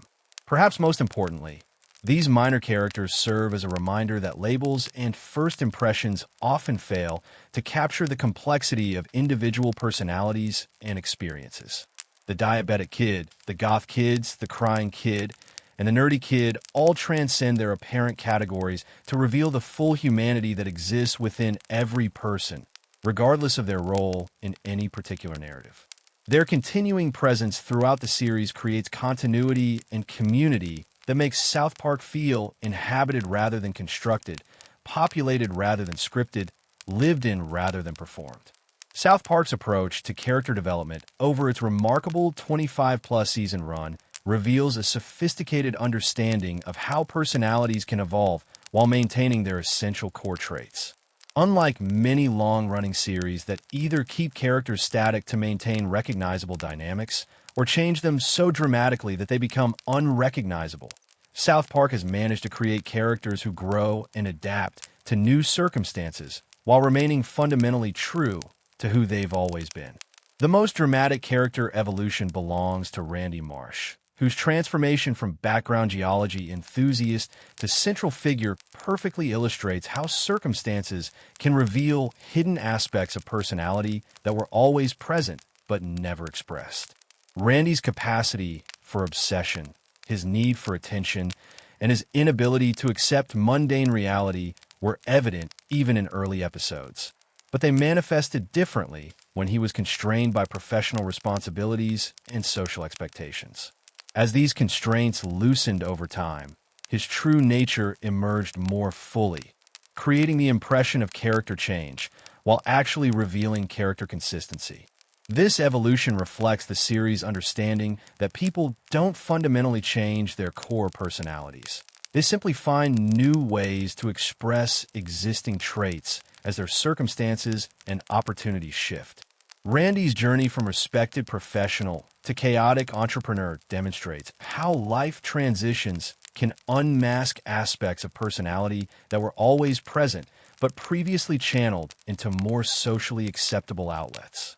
Stan Marsh's development represents a different kind of character growth, the gradual accumulation of experience and responsibility that leads to premature emotional aging. His progression from optimistic child to cynical preteen reflects realistic psychological response to repeated exposure to trauma and disappointment. The series has allowed Stan to develop genuine depression and world weariness while maintaining his essential moral center and capacity for heroism when circumstances demand it. Stan's evolution demonstrates how environmental factors can shape personality development without completely overriding innate characteristics. His increasing cynicism doesn't eliminate his empathy or sense of justice. It simply makes him more selective about when and how he chooses to engage with problems.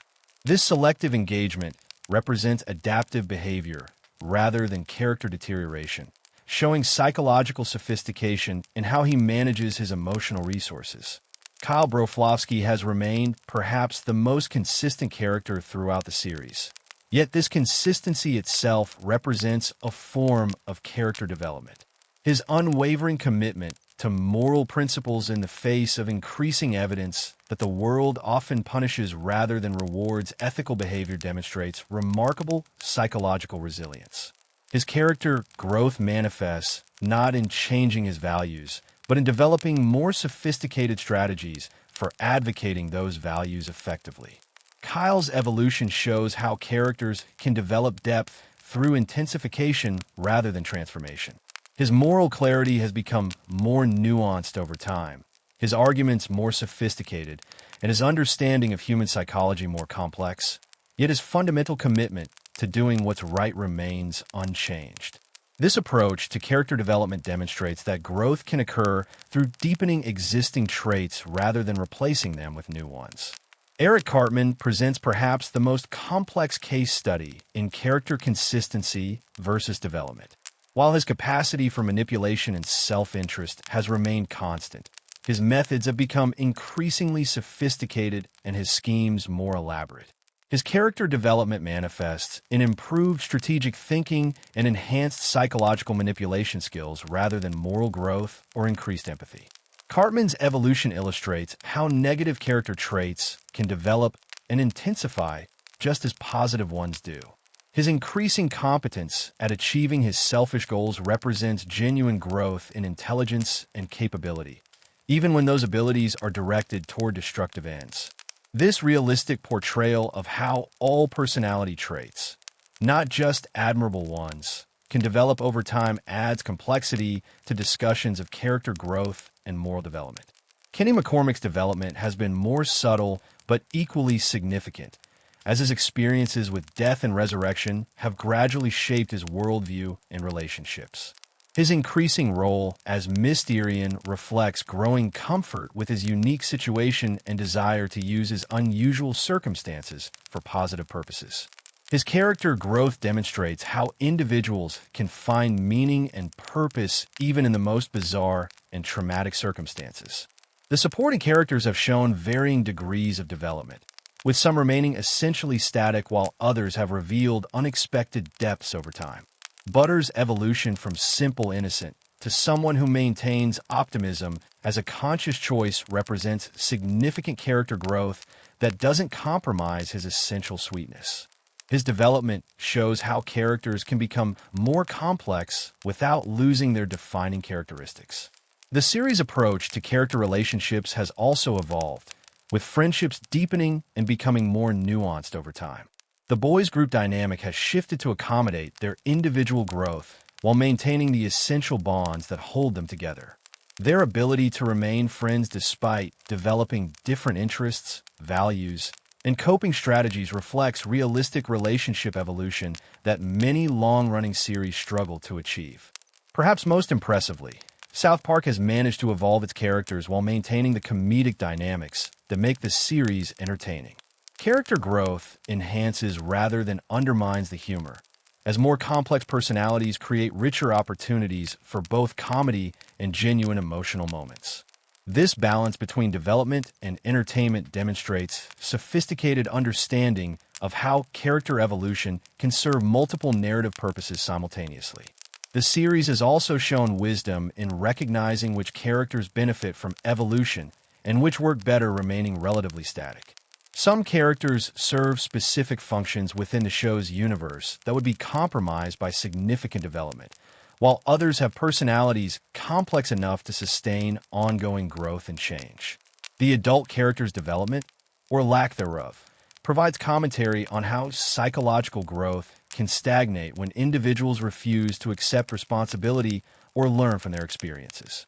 The contrast between characters who grow and those who remain trapped in destructive patterns creates ongoing tension that drives both comedy and genuine pathos. South Park's character development philosophy demonstrates that effective long-term storytelling requires understanding the difference between surface-level change and genuine growth. Characters can acquire new skills, face new challenges, and find themselves in different circumstances while remaining essentially themselves. This approach creates character evolution that feels both surprising and inevitable. The hallmark of sophisticated character development that serves both entertainment and artistic purposes while maintaining the authentic human complexity that makes these animated figures feel genuinely alive. In the end, what makes South Park's character work so remarkable isn't the shocking humor or controversial storylines that grab headlines. It's the quiet moments between the chaos where we glimpse the genuine humanity of these crude, animated figures.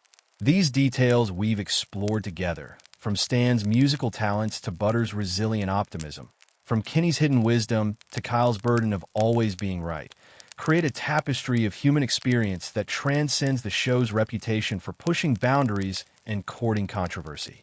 The beauty of these character details lies in their subtlety and consistency.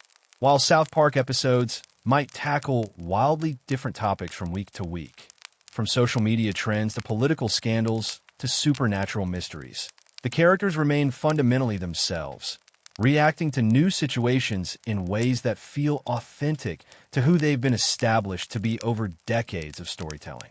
This reliability creates a sense of comfort and familiarity that makes even the most outrageous episodes feel grounded in recognizable human behavior. Consider how these small character moments accumulate over time to create something larger than the sum of their parts.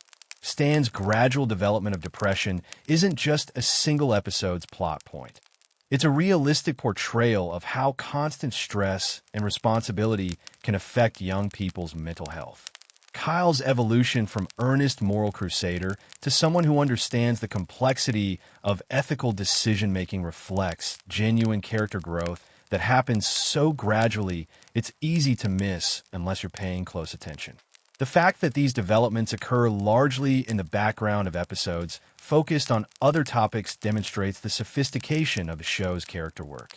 Rather than stopping the narrative to highlight character growth through dramatic speeches or obvious plot devices, South Park allows its characters to evolve naturally through their responses to the absurd situations they encounter. This approach creates character development that feels organic rather than forced, realistic rather than theatrical. What's particularly remarkable is how these character details reward different types of viewing experiences. Casual viewers can enjoy the surface-level humor and social commentary without needing to track character development, while dedicated fans who pay attention to these quieter moments discover additional layers of meaning and connection. This multi-layered approach to storytelling creates content that works equally well as background noise during studying and as the focus of careful analysis during dedicated viewing sessions.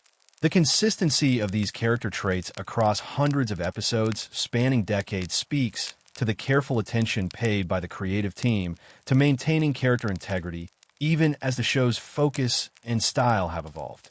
Writers come and go, cultural references change, and animation techniques improve, but Kenny's essential kindness, Cartman's manipulative intelligence, and Butter's determined optimism remain constant touchstones that anchor the series in recognizable human psychology. These character details also serve an important function in making South Park's more extreme content emotionally palatable. When episodes venture into truly dark or controversial territory, our investment in these characters as fully realized individuals rather than simple cartoon figures helps us maintain emotional connection to the story. We care about what happens to them not because they're vehicles for jokes or social commentary, but because they've been developed into people we genuinely understand and, in many cases, love.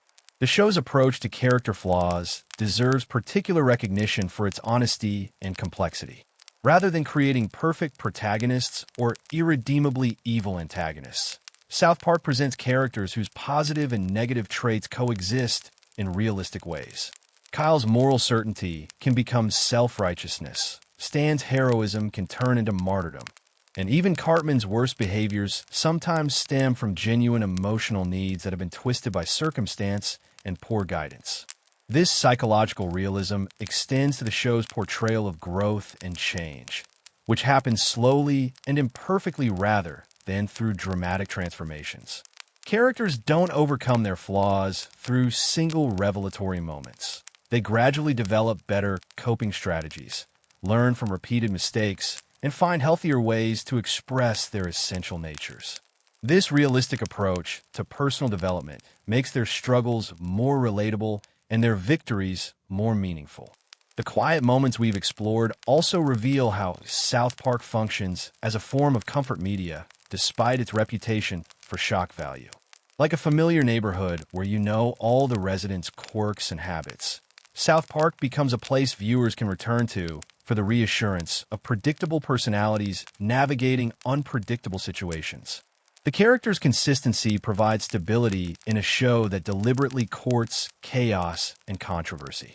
Perhaps most importantly, these character details demonstrate that depth and complexity can exist anywhere if you're willing to look for them. South Park's crude animation style and often juvenile humor might not seem like fertile ground for sophisticated character development, yet the series has created some of the most consistently developed personalities in animated television. This achievement